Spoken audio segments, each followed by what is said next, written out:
Ever since I started gardening, I've always wondered what the best way to support tomato plants is.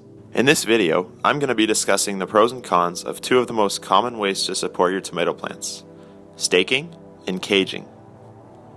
I'm just going to start off by explaining why it's important to support your tomato plants.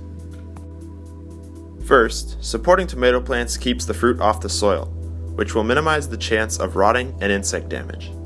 Second, foliage is spread out, increasing overall ventilation and mitigating diseases caused by excessive moisture.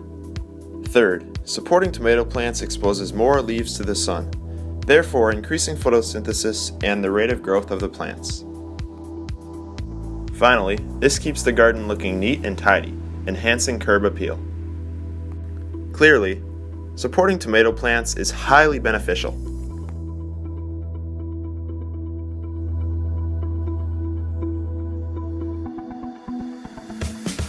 Staking involves tying tomato plants to a stake throughout the season as they grow.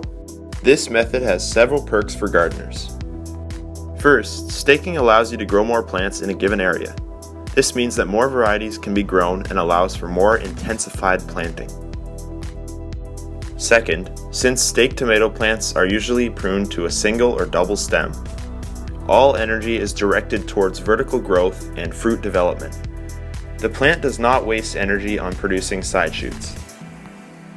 Third, staked plants are grown as vines, making it very easy to harvest fruit.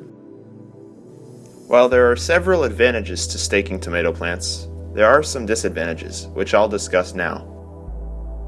First, staking tomatoes is highly labor intensive as plants must be regularly pruned and tied up to maintain 1 or 2 central leaders. Second, while the number of plants per unit of area increases, the number of fruits per plant will likely be less than with caged plants.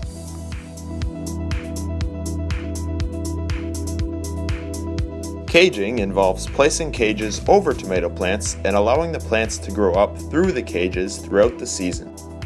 The caging method of supporting tomato plants presents several advantages. First, this method is less labor intensive as pruning and tying are not required. If pruning is employed, 2 to 3 suckers are generally allowed to develop, and all others are pruned off.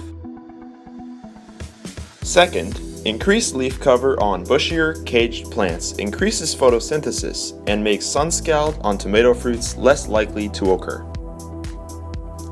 While there are several advantages to caging tomato plants, there are some disadvantages, which I'll discuss now. First, caged tomato plants usually take up a lot of space, which would be a serious issue for people with small gardens. Second, due to the bulkiness of most tomato cages, storing them when they are not in use can be a difficult task. Finally, tomato cages found in stores and garden centers are usually too short, flimsy, and overpriced, forcing you to make your own cages. There may be a lot more pros and cons to staking and caging that I didn't mention in this video, but I did my best to cover all the main ones. Feel free to ask me any questions in the comments section below, and let me know what your favorite method of supporting tomatoes is. I hope that you found this video to be helpful. If you did, please be sure to like and subscribe. Let's see if we can get this video to 100 likes. Thank you for watching, and as always, grow it best.